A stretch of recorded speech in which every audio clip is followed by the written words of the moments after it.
Hello and welcome to ATP Report. I'm Barry Nussbaum. We have a terrific family friend on the show today, but before we bring her on, I want to remind all of you in ATP land to please, if you haven't subscribed yet, whip out your cell phone right now, get out a blank text message and send the message TRUTH, T-R-U-T-H in the message box, and send it to the number 88202. Push send. It'll sign you up automatically, instantaneously, in about 3 seconds, actually, for all of our content on ATP, including the fabulous Clare Lopez, who is here now. Clare, as you all know, has a very lengthy and impressive governmental history. She worked at the State Department, at the CIA. She's a renowned expert. She's written books. She's a scholar, posts just about everywhere, and she is on. Clare, tell us the name of your website, please. Well, my company is Lopez Liberty LLC, but I don't quite have a website yet. So you'll have to find me at those other outlets. We'll talk about that in a second. So welcome back, Clare. We love having you on. It's Foreign Policy Day in the beginning. So let's jump right in with Russia, the Ukraine, and Kazakhstan. These are the new hotspots in Eastern Europe. Russia is getting real aggressive, and they think there are threats to Russia from these people that would never attack Russia in, probably a billion years. And they're pushing hard on the United States to see if we're going to back down. I know the Russians, going all the way back to Gorbachev, were afraid of Reagan. And then Putin had a very healthy respect, if not fear, of Trump doing something stupid. It seems nobody's afraid of Biden anywhere. So what's Putin going to do and what's Biden going to do? Well, you know, Barry, Vladimir Putin, the president of Russia, has called the breakup of the Soviet Union back in 1991 the worst catastrophe of his lifetime. And his mission, as he sees it, I think, is to try to reestablish beyond the Russian Federation of today, to renew Russia's influence and power in what they would look at as their near abroad. And that would mean the different republics, currently now independent, that formerly were part of the Soviet Union, right? And this includes Belarus, it includes Ukraine, and we'll talk about Central Asia in a bit, those republics as well. But coming back to Ukraine, it formerly was behind the Iron Curtain. It was part of the Soviet Union. It was part of the USSR. Became independent after 1991. But Putin very much would like to gain back totalitarian, authoritative control over Ukraine. Now, Ukraine is not a member of NATO. I think it would like to be, but it is not, and it is not in any kind of talks or proceedings to become a member of NATO. But Putin is inordinately concerned about what he would see as the encroachment of Western influence, and particularly NATO, from his west, from the west of Russia. So let's cut to the bottom line. Is he going to reestablish what was the USSR, maybe in a different name, or is it just loud talk? Well, we don't really know yet. I have to say, is the answer to that. Yes, Russia has massed, upwards of 100,000 troops and tanks and artillery and other weaponry on Ukraine's border with Russia in a very threatening way. This has been going on for weeks and months. The spokespeople out of Moscow say, no, they're not going to invade. But of course, they already have sent what we call, it's termed green men, right? These militia members into the eastern part of Ukraine, in the Donetsk and Luhansk areas, sometimes called the Donbass, which wants to separate from Ukraine and rejoin, I guess, Mother Russia. So I think my assessment relies on a couple of different very good sources. One is a Russian, formerly close aide to Vladimir Putin. His name is Andrei Ilarionov. He formerly was at the Cato Institute, now a fellow at the Center for Security Policy, and I also been looking at the Institute for the Study of War. Very useful, very excellent analysis, extensive analysis of this situation. And both of them agree, and I think I do too, that Putin is trying to obtain by bullying and threats what he probably cannot and would not perhaps even try to achieve by other means. And the argument goes something like this, that he wants to use even what you might call hybrid warfare or warfare in the gray zone, information operations at which they excel and we don't, to pressure the West, NATO, and the United States. We are a part of NATO, of course, to grant concessions. Now, the Foreign Ministry of Russia issued a set of demands about 1 month ago in the middle of December 2021. And those demands included things like NATO shall provide ironclad, bulletproof, forever and ever promises that Ukraine will never be a member of NATO. NATO will never position its troops, its military, its armaments on territory that might be perceived as a threat to Russia. NATO will not use airspace or waters near Russia for its own troops or ships. On and on these demands go. Let's piggyback onto that. Ukraine has made it very clear they have no intention of relinquishing their sovereignty. They have no intention or interest of any kind of being part of a Russian Federation or some sort of amalgamation of the old days, i.e. the USSR. So who's going to win in the chess game? Is Ukraine going to remain independent? I think so. To finish the analysis from these two sources I was citing, Ilarionov and the Institute for the Study of War, you know, they're trying, Russia, Moscow, trying to wrest out of the West, out of NATO, answers, acquiescence to these demands. Well, NATO is not so inclined, and I'm happy to say that the Biden administration is not either.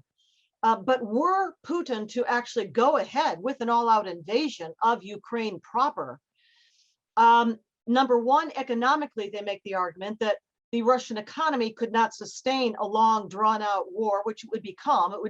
They would be bogged down with lots of casualties, which would not be good going home in body bags to Mother Russia.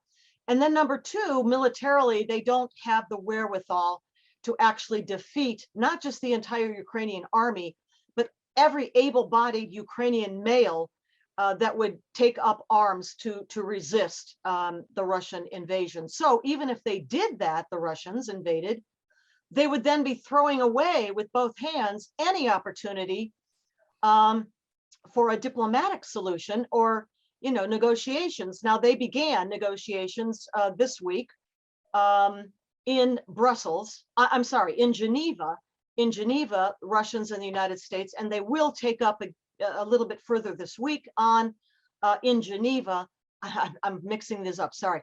They will follow on with talks in Brussels, and that will include NATO there. So far, it's been a deadlock. There doesn't seem to be progress, but that's to the good. NATO and the United States appear to be holding fast and backing Ukraine's sovereignty.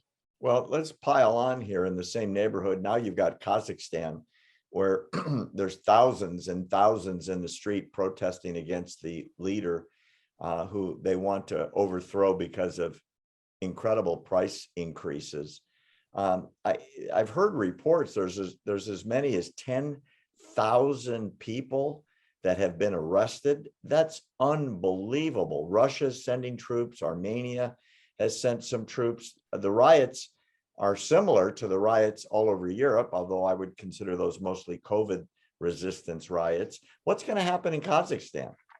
So you're right, Barry. What happened is that on the 1st of January this year, 2022, the president of Kazakhstan, whose name I always have to look at, President Kassym-Jomart Tokayev, and his regime took off price controls, removed price controls on the price of fuel.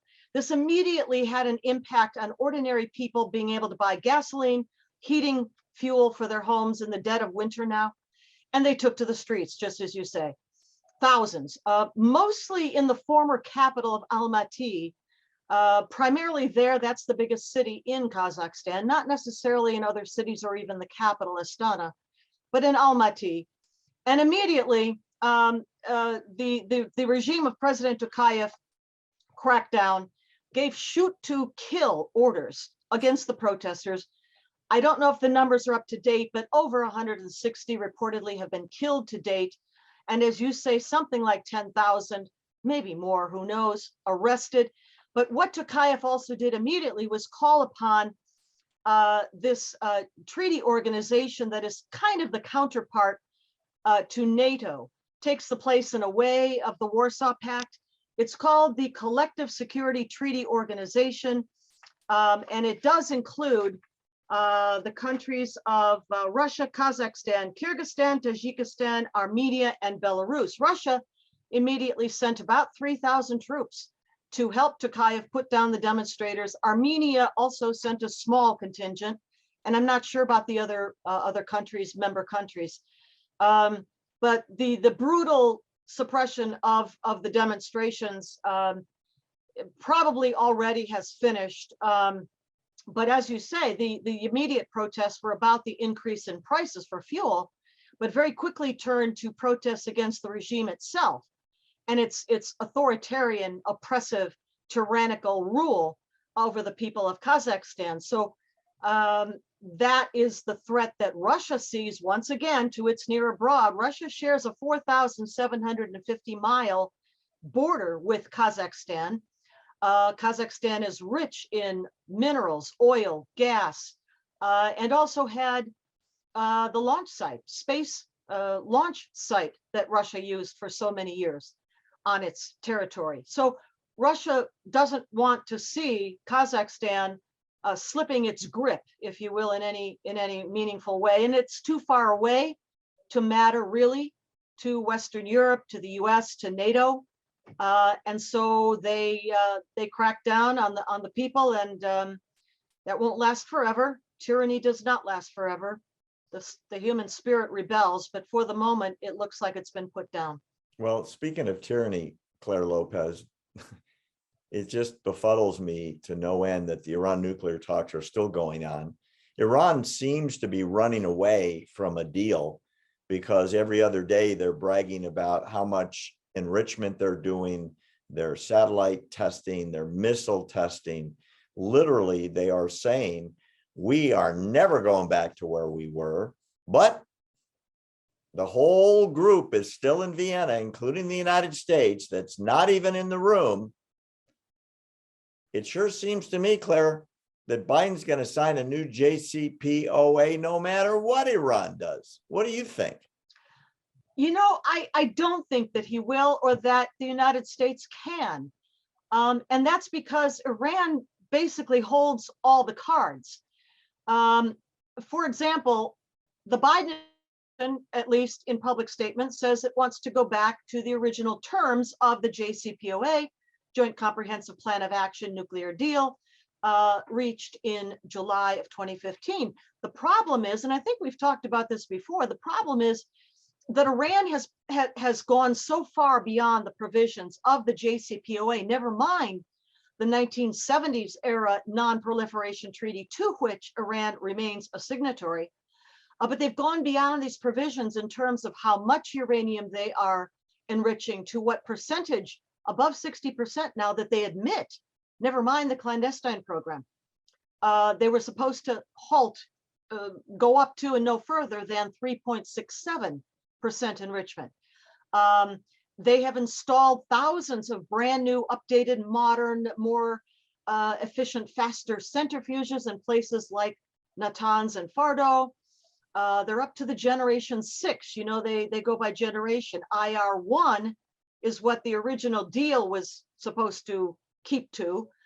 They're on up to installing IR6s right now. They're milling uranium metal which has no civilian use, but only for the formation of the bomb itself, the pit, the two hemispheres that make up a nuclear bomb. All these things put Iran so far outside of the original provisions of the nuclear deal, there's no way to go back to it. And I'm moderately hopeful that the Europeans, that's the P5+1, who are parties to this agreement, P5, of course, the 5 permanent members of the UN Security Council, +1 Germany, that they too will hold to that. And I think that we're seeing statements out of some of those European countries of concern with where Iran is going with this program, how fast, how far. Even they are becoming uneasy with it. And so I'm not really seeing a new deal being concluded in the works, or a return to the old deal, I guess we should say. God, I hope you're right. Claire, tell people where they can follow you and read your stuff that you're producing constantly. Well, certainly right here at American Truth Project, where just as you can use your cell phone to sign up for text messages that will let you know when videos like this one of mine are coming out, you can text to my name, Lopez, Lopez, 88202, and that will get you the announcements. Not too often. We won't blow up your phone when the videos are coming out. I also have my pieces published at the United West, at the Citizens Commission on National Security, and I also write occasionally for the David Horowitz Freedom Center at Front Page Magazine, and I am on video programs, the Glazoff Gang, from time to time with Jamie Glazoff. I'm also on social media so far, on Twitter at Clare M. Lopez, on Facebook, my name, the same as well. And then also on Telegram, I am at Lopez Liberty. So thank you very much for looking for me in any of those places. I advise all of you to follow up and follow Claire. You will learn something every day with her. Thanks for joining us today on ATP Report. We sure appreciate your viewership and your support. Again, I'm Barry Nussbaum. Thanks for joining us.